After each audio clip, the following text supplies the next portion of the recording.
All right, so it's time for the Eastern Conference semifinals. And in the first round of the Eastern Conference playoffs, it was quite interesting. I mean, one side of the bracket went completely how we thought it would, with the Celtics beating the Hawks and the Sixers beating Brooklyn.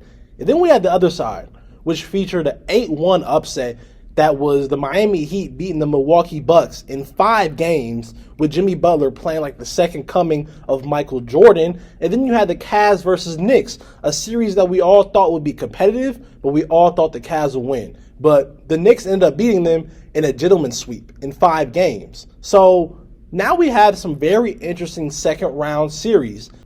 And today I'm going to be giving y'all my predictions and which 2 teams I see making the Eastern Conference Finals. All right, first up, let's talk about the series no one saw coming, but I think we're all really excited for, and that is the Miami Heat versus the New York Knicks. This is going to be a really competitive and really fun series in my opinion, but overall, I have the Knicks winning in 6 to 7 games, mainly because I think the Knicks are just a much better team than the Miami Heat. I think the Miami Heat are really not a good team. You just have Jimmy Butler playing some of the best basketball of his career. And I just don't know how much longer he can do that for. I mean, against the Bucks, every game he went off for at least, I think, 28 points. And I personally think part of the reason as to why they lost is because the Milwaukee Bucks overlooked them. They did. I think they were looking ahead. And also, you had Mike Budenholzer, who didn't coach a good series. And of course, we just found out that he was dealing with some personal issues and I think a tragic family loss. But still, he didn't coach the best series. And I have a lot of faith in the Knicks that the Knicks aren't overlooking them. The Knicks know what they have to do. And Tom Thibodeau is coaching really, really well right now. And my question for the Miami Heat is, outside of Jimmy Butler, who else is going to generate offense? This is a series that you need a guy like Tyler Hero or even a guy like Victor Oladipo, who you don't have because of injuries. And it sucks. I just don't know who else can generate offense for you besides Jimmy Butler. I don't think you can count on Kyle Lowry to give you the same thing night in, night out. Even like a guy like Caleb Martin. It's like, are you going to rely on Caleb Martin, Gabe Vincent, Duncan Robinson? I just don't see the offensive firepower to help Jimmy out. I think Jimmy by himself can give you 2 games. But besides that, I don't see enough offensive help around him to consistently win. And I know you have another all-star in Bam Adebayo, but we all know Bam is not that impactful offensively. His main impact is defensively. But also, this is the type of series that the Knicks have the bigs to take Bam out the game entirely. And I know Bam is nothing like the bigs from the Cavs and Evan Mobley and Jarrett Allen. Bam has been to the playoffs. This is not Bam's first rodeo. He knows what he needs to do, and he knows the style of play that is in the playoffs. But Bam's biggest problem his whole career has been his aggression.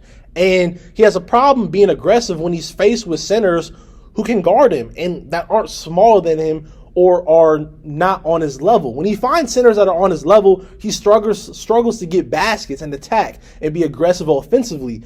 And Mitchell Robinson, Julius Randle, and Isaiah Hartenstein, and even a guy like Obi Toppin are going to give him a hard time. That's just facts. And they're going to make it hard for him to be effective on the glass, and especially the offensive glass, with how well the Knicks as a team rebound. And also, the Knicks have a ton of firepower. I mean, everybody knows what Jalen Brunson can do, but you still have Emmanuel Quickley, RJ Barrett, who played really well last series, Julius Randle, who I know that he's coming back from, I think, an ankle injury, and he didn't play that well last series, but he's liable to go off. You even have guys like a Quentin Grimes, Obi Toppin, who can also give you buckets. I think the Knicks are just a deep, well-oiled machine, and it's rare you see a Tom Thibodeau-led team be comfortable with going deep in their rotation and spreading out minutes in such a way. Tom Thibodeau normally plays the starters 40-plus minutes, but he really hasn't been doing that.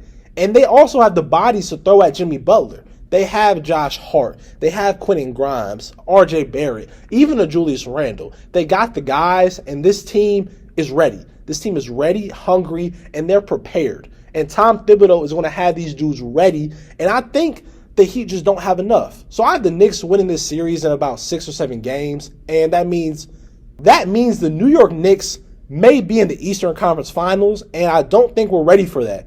Are we ready for the Knicks to have a chance to make it to the finals? I don't think we are, but I think that's what's going to happen.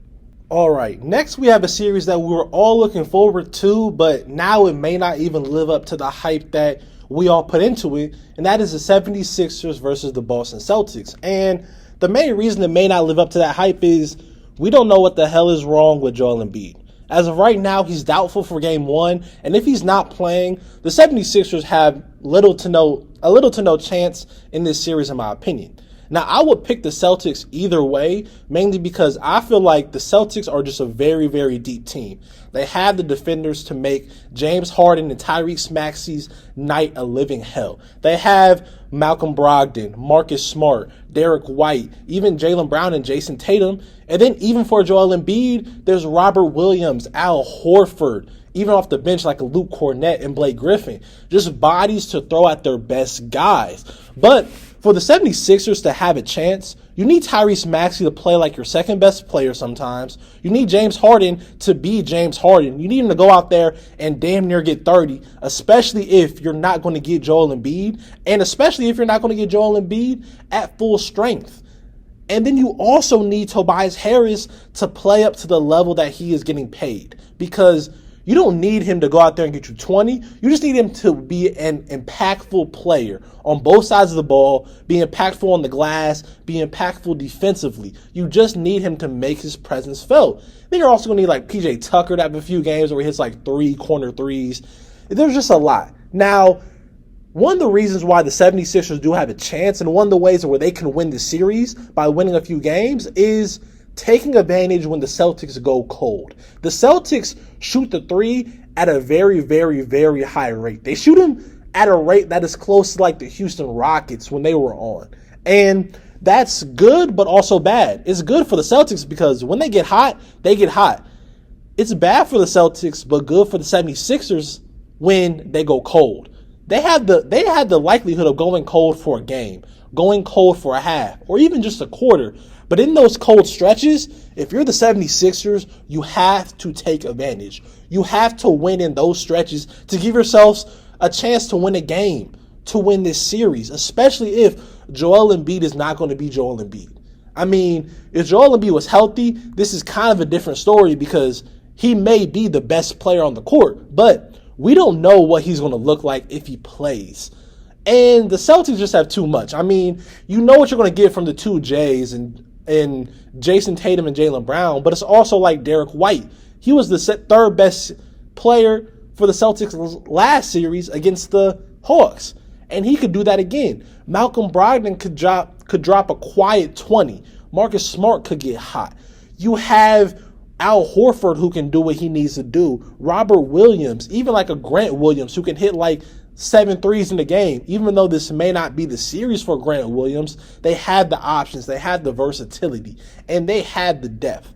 Honestly, I had the Celtics winning the series, so that means I think we're going to get an Eastern Conference Finals that has the Knicks versus the Boston Celtics, and that will be fun. But yeah, that's the video.